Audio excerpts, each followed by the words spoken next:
Bruchim haboim. Welcome everyone. We're about to begin Be'ezras Hashem together on Daf Pei Vov Amud Aleph, starting with Pei Hey Amud Beis, the last two lines on the Amud.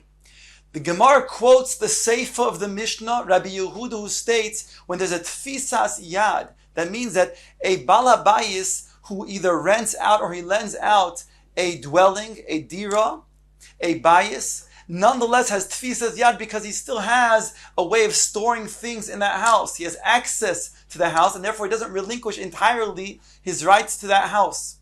Therefore, as says Rabbi Yehuda, let's say you have a chotzer and the balabayis has a few of these houses that are either rented out or being borrowed by others. Those houses do not oiser him from therefore taking an object from the bayis to the chotzer without an erev chatzeros. He doesn't need them to then make an erev chatzeros. He can freely walk within that chotzer because they don't oiser upon him. Says the Gemara, Heichi dami tfisas yad. What is an example? What is the case that we're talking about that he's considered to have tfisas yad? Says the Gemara, Kegoin chatzeros shel bunyas ben bunyas. Like the chotzer of this wealthy man called Bunyas, the son of Bunyas. Also, the Kamei de Rebbe, this fellow, Bunyas ben Bunyas, came before Rebbe. Omar lohu, Rebbe said to the people in front, in his presence, Panu makom leben meya mona. Make a place, make room for this wealthy individual who's a ben meya mona.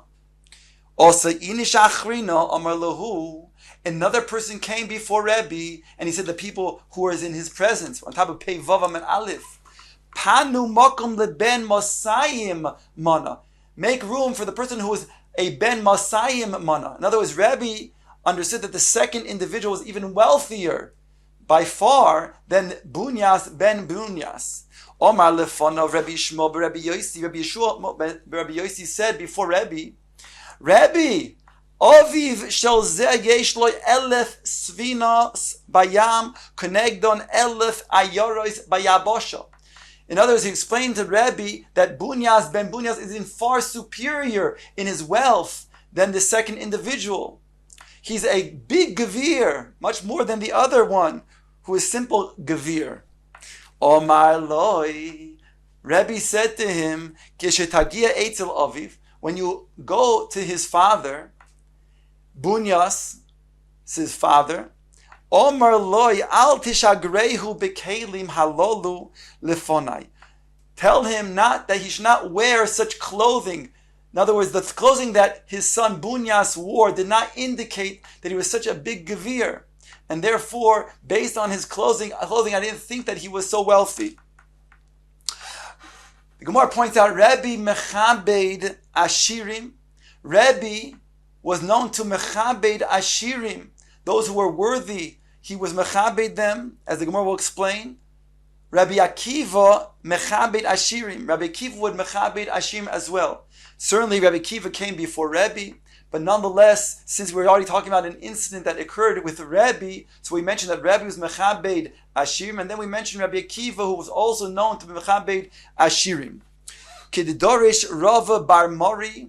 Like Rabbi Bar Mori explained in the following drasha, the pasuk states, Yeshev oilom lifnei Elokim. He shall sit, referring to the king before Elokim, before Hashem.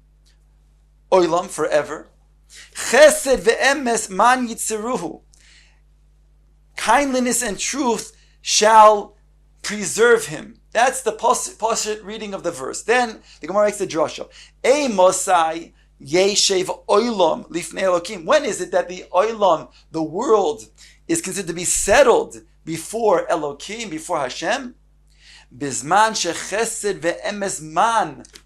When the time that there is going to be a giving out of portions of with chesed, yinseruhu, that will then preserve the world. In other words, these are the ashirim that both Rebbe and Rabbi Akiva honored.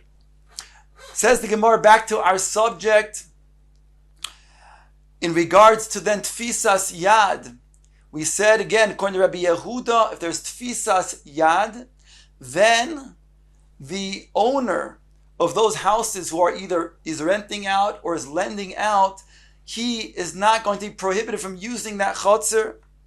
Rabbi Bar Chana Omar Kegon Yesed Shamacharesha. Even something that's not considered to be a davar chashuv, a Yesed Shamacharesha. This is the blade that is used for a plow. This also, if this is being stored in one of those homes, will also not prohibit the owner from using the chotzer. Omer Rav Nachman Tana Debei Rabbi Shmuel davar hanitil b'Shabbos oiser. Davar she'eino nitil b'Shabbos eino oiser. Only that which is something that can be taken, that is going to be osir. But something that is going to be muktzah, that cannot be taken, that have to remain in the house, that will not be oiser the balabayis. And by the way, a yesed shel macharesha is also a davar that's muktzah. It's explained in the Gemara in Shabbos, that's considered to be a muktzah machmas chisaron kis. The owner is considered that it should be then blunted, and therefore that's also muktzah. So that doesn't pose a steer to what we just said in the name of Rabbi Bar Chana. The Gemara now brings a brisa to support this. Tanya nami hochi. Yesh lo tevel. If there is tevel, that's produce that hasn't been taken out, trumas and maisrus, whereby it's off limits, it's muktzah. Or yesh lo ashoshis, or he has pieces of metal that are also muktzah. It's not considered to be a kli. They call davar she'eino nitel b'Shabbos eino oiser. And anything that is not going to be able to be moved on Shabbos because it's muktzah will not oiser. That will be remaining in those homes, whereby those homes, they will not oiser on the balabayis if they did not include a erev chatzeros together with him. The next Mishnah speaks about when a person is included in a chotzer, he must make erev chatzeros with everybody in that chotzer. And therefore, if one person does not make an eruv within that chotzer, then he's oiser upon everybody else in that chotzer. Similarly, if there's a goy, we learned, who lives in the same chotzer as other Jews, then he must also maskir out. They have to get a part of that of his property to be rented, so to speak, to them in order to then use the chotzer. Says the Mishnah, what happens when a person goes away for Shabbos? Is he included as being part of that chotzer that needs to then have an erev chatzeros in place, or not? Hamaniach beisoi v'holach lishbois be'ir acheres. A person leaves his house to then spend Shabbos in a different city. Echad nochri ve'echad Yisrael hareze oiser. Div Rabbi Meir. Whether it's going to be a nochri, a Gentile that goes outside the city away for the weekend, or a Jew who goes away for Shabbos, in both scenarios, according to Rabbi Meir, then he will oiser on the Bnei Chotzer if he did not include himself either as a Jew in terms of the Erev Chatzeros, or was not maskir if he was a Nachri to the other people in the Chotzer. In other words, Rabbi Meir is of the opinion that we're concerned over here, that if the Jew does not make an Erev Chatzeros even when he goes away for Shabbos, then when he is there for Shabbos, he may also then make an Erev Chatzeros, and people will then go ahead and carry unknowingly. Similarly, he says, we're concerned that if the Nachri went away for the weekend, maybe he'll pop in on Shabbos as well, whereby people will carry, and again, unknowns to them, will be then carrying without reshus. Rabbi Yehuda says we're not concerned about these two things. We're not concerned about Aleph, the Jew, then coming for Shabbos, not having an Erev Chatzeros, and we're not worried about the Nachri coming back on Shabbos. Rabbi Yosi Oimer Nachri Oiser Yisrael Eino Oiser. Rabbi Yosi says the Nachri, he says, we are concerned about. He may pop in on Shabbos, but the Yisrael not. Why? He says She'ein derech Yisrael lava b'Shabbos. Once a Jew goes away for Shabbos, then that's where he is for Shabbos. He's not going to come back on Shabbos. Rabbi Shimon Oimer. Rabbi Shimon says even more mekel. Afilu haniach beisoi veholach lishbois etzel bita ba'ois ha'ir. Einoi oiser. Shekvar hisia meliboy. Even if a person does not leave the city, within the city itself, he goes to spend Shabbos by his daughter in the city, in the very city where he lives, and he then does not make an Erev Chatzeros, that's considered him going away because he's Mesiach Das Once he's by his daughter, he's there for Shabbos, and therefore he's not considered to be a resident that is going to then oisir the rest of Bnei Chotzir on that Shabbos. Comments the Gemara Amar Rav, Halacha Rabbi Shimon. Rav says the halacha he rules is like Rabbi Shimon, the most makil opinion, that even with when you go to your own daughter in the same city, is not going to be oisir upon the Bnei Chotzir. V'davka bitoi, however, this is only when we're talking about his own daughter that he's visiting and spending Shabbos with in the city. Aval benoi loy, but his son, that's going to be a different story. That will, yes, oiser, if he does not make an Erev Chatzeros. Why? He explains, the Amrei Inshi, people make the following statement. The saying goes, Novach b'ch kal ba'ul. He says, if the male dog were to bark, then go and enter. In other words, it's not a concern. But Novach boch goryosa puk. But if the female will then bark, then go out. In other words, when it comes to your going to your daughter's house, so then no problem. In other words, there's not a problem. But when you're going to go to your daughter-in-law, then often that will be a problem. If she will then make a fight, that will be a concern, and therefore it's likely that a person would leave.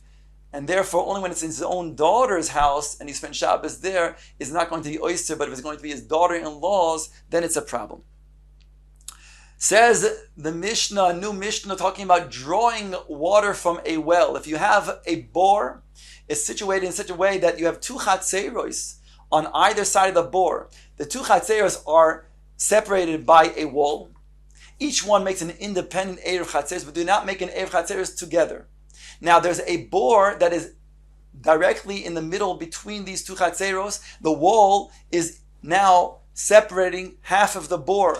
One half to one Chatzer and one half to the other Chatzer. Says the Mishnah, bor shebein shtei Chatzeros. If you have a bore of water that again is situated between two Chatzeros that did not make an Erev Chatzeros together, ein memalin mimenu b'Shabbos. You cannot draw water on Shabbos. Not one Chatzer, not the other Chatzer. Each one is prohibited because the bore now has usage by both sides, by both Chatzeros. So therefore, barring an Erev Chatzeros that is combining the two Chatzeros, they cannot use this bore. Ella in Kain, unless osu loy mechitza gavoya asar tfachim. Another way that will then allow them to use this bore would be if they made a mechitza of 10 tfachim high. Bein milamato, bein mitoich oignoi. Whether it's going to be down below, whether it's going to be in the area, in the open space of the bore itself. The bore is not completely full. It has a hollow area, an airspace. So as long as you make the mechitza in that area, then that will be sufficient, says the Tanna Kama. Rabbi Shimon Gamliel states, Beis Shammai oimim milamato, uBeis Hillel oimim milamalo. Beis Shammai says from below, and Beis Hillel says from above. The Gemara will explain these terms and the definitions. Rav Yehuda loy tehei mechitza gedola min hakoisel shebeineim. Rav Yehuda comments, there's nothing greater, nothing better than the mechitza itself, and therefore, if you have, lo tehei mechitza gedola min hakoisel shebeineim, meaning to say the mechitza is not going to be greater than the all pre-existing kaisel. The kaisel, the wall that's already between the two chatzeros, is sufficient. You do not need a mechitza of asar tfachim. Says the Gemara, now defining what we just said in Shimon Gamliel, a machlokes between Beis Shammai and Beis Hillel. Beis Shammai says if the wall is going to be lamata, the mechitza is lamata, and Beis Hillel says the mechitza is lamalamala. What is the definition of lamata and lamala, and the machlokes between Beis Shammai and Beis Hillel? Says the Gemara, Amar Rav Huna lamata mamish, lamala mamish. Rav Huna says, when it says lamata, Beis Shammai means to say lamata mamish. What does it mean, lamata mamish? Lamata mamish means that you have a wall, a mechitza, a wall, that is, lamata means is going to be within the airspace of the bore, just above the height of the water. And lamala means that it can be even up to the top of the lip, or we'll call it the surrounding area of the bore. That area, that lip of the bore, that can also have what's called lamala, where the mechitza is situated. V'zev zeh b'bor. So we're talking about within the bore itself. In reference to the bore, we're saying either it's lamata, that means the low part of the bore before the water begins, that's where the mechitza is. Or, according to Beis Hillel, it's going to be situated in the upper part of the bore. It's still in the halal, in the airspace of the bore, but it's on the upper part of the bore. Rabbi Yehuda Omar, lamata min hamayim, lamala min hamayim. Whereas Rabbi Yehuda is choylek, he says no, the place where Beis Shammai requires lamata means all the way down, that the mechitza should be on the floor of the bore. And Beis Hillel says lamala min hamayim means that it's going to be just above the water of the bore. Ask the Gemara on the latter shita of Rav Yehuda, who says that we're talking about in reference to the mayim itself. Beis Shammai says lamata once again is the floor of the bore, and Beis Hillel says no, lamala means just above the water of the bore. Omar leRabbi barav Chanon leAbaye Hada Omar Rav Yehuda lamata min hamayim. Why does he not want to accept the way Rav Huna explained that it's going to be the mechitza of, in reference to the bore itself? Why did he have to learn that it's going to be, according to, let's say, Beis Shammai, that it be on the floor, that's lamata of the bore, in reference to the mayim, versus in reference to the bore, that means above the water, according to Beis Shammai. The Arive Maya. The reason why he says so is because there's going to be a mixture of the waters. That means, again, if you're going to say that it's in reference to the bore, then the mechitzos, either going to be Shammai is going to be above the water, or going to be Hillel is going to be even higher on the by the lip of the bore. But either way, it's because there's going to be underneath the water mixing between the two chatzeros. If that's so, he asks, Lamata min hamayim nami ha'arive Maya. Even when it comes to then the way you're suggesting that it's in reference to the Maya, then also it's going to be having a mixture of water, because presumably we're talking about a bore at least 10 tefachim. So therefore above the 10 tefachim there's going to be a mixture of the waters. Omar le lo shmiya lo chod Omar Rav Yehuda Omar Rav. Did you not hear what Rav Yehuda said in the name of Rav? Umatu bo mishum Rab Chia, and some said it was named Rabbi Chia. Tzorich sheyero rishon shel konim lamala min hamayim tefach. That you need to then have part of the reed going to be above the water, a tefach. In other words, the reed, that was the mechitza that we're talking about, is going to extend all the way from the bottom of the floor of the bore, and it's going to then come up at least a tefach outside of the water. And therefore that would be considered to be a valid separation. Visu, and further, another question on this shita, why you're saying that it has to be in reference to the mayim and not in reference to the bore. Visu hodama Rav Yehud lamala min hamayim. That which Rav Yehuda said lamala means lamala min hamayim, which is just before, just on top of where the water is situated. Maishno lamala mamish deloi. Why didn't you want to say that it's the other shita of Rav Huna, that it's lamala means in reference to the bore, that's all the way on top where the lip is? The arive maya, because the water is mixing. If that's the reason, then lamala min hamayim nami ha'arive maya. Even when you have the reference to the mayim, where the mechitza is just above the water, also you're going to have a mixing of the water. Omar le, he responded, lo shmiya lo chodetani Yaakov karchino. Sorry sheyishka roshe kanim b'mayim tefach. Similarly, he answers that even when you have the mechitza that's going to be above the water, nonetheless, you still have to have a tefach that is inside of the water. Again, making a proper separation. Now the Gemara brings two halachos and is going to ask a question from the second of the two halachos. Ve'elo hoda Omar Yehuda kare arbo materes bechurba. If you have a churba is a ruins. The walls are not in place, but you have let's say you have a roof. And you have over here a kara, not a proper roof, but you have a kara, a beam going across.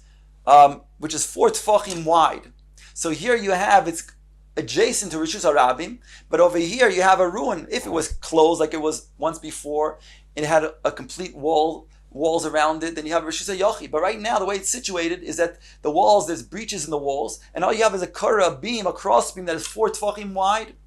So it states over here that this, according to Rav Yehuda, kara arba'im is materes, that you can go ahead and view the cross beam as then going down. We can say gud achis mechitzta, it's going down, and you can say it's yored v'soisem, whereby within the dal tfachim you can go ahead and carry underneath.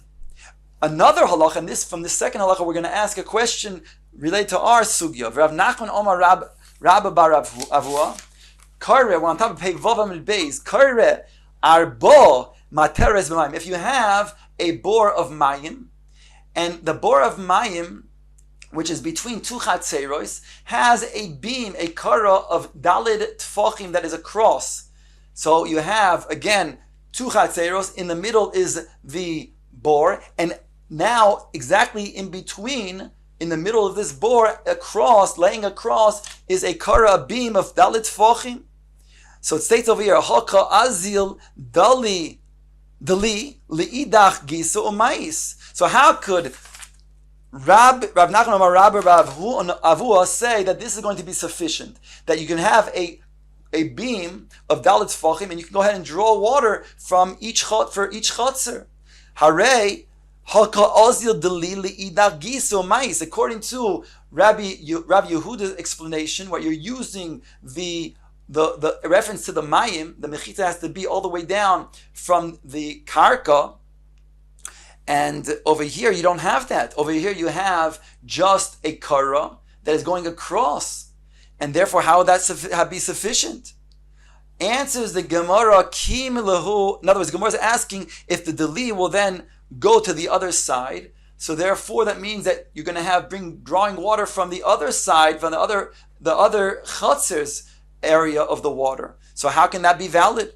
Answers the Gemara, you have no separation. Answers the Gemara, Kim lehu l'Rabbanon, de'ein dli mahalach yoiser me'arbot tfachim. The Rabbanon knew for certain that the deli is not going to then go a full 4 tfachim to the other side. So therefore you're not going to then draw water from the other side's mechitza, the other side's chatzer.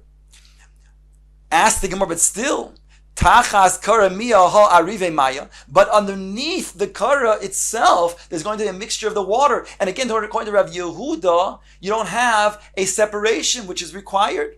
Answers the Gemara, Ela mishum dekalhu shehekelu chachamim b'mayim. There's a special kula that we have when it comes to mayim, and therefore we abandon the shita of Rav Yehuda and we go back to the shita of Rav Huna. In other words, that we say the mechitza between these two chatzeros in this bore can be a reference to where the bore is. In other words, according to Beis Shammai, it's lamata, just above the mayim. According to Beis Hillel, it's lamala, where the lip of the bore is. And therefore, we're making, when it comes to the inyan of mayim, Kideboy mine Rabbi Tavla meirav, like Rav Tavla, he asks Rav, mechitza tluya mahu. If you have a mechitza that is tluya, that means to say it is hanging in the air. You have a mechitza of asar tfachim, let's say, but it doesn't go down to the bottom. It's more than 3 tfachim from the ground. What's the din? Do we say gud achis mechitza or not? Mahu shetatir bechurba? Would it be matir with a churba?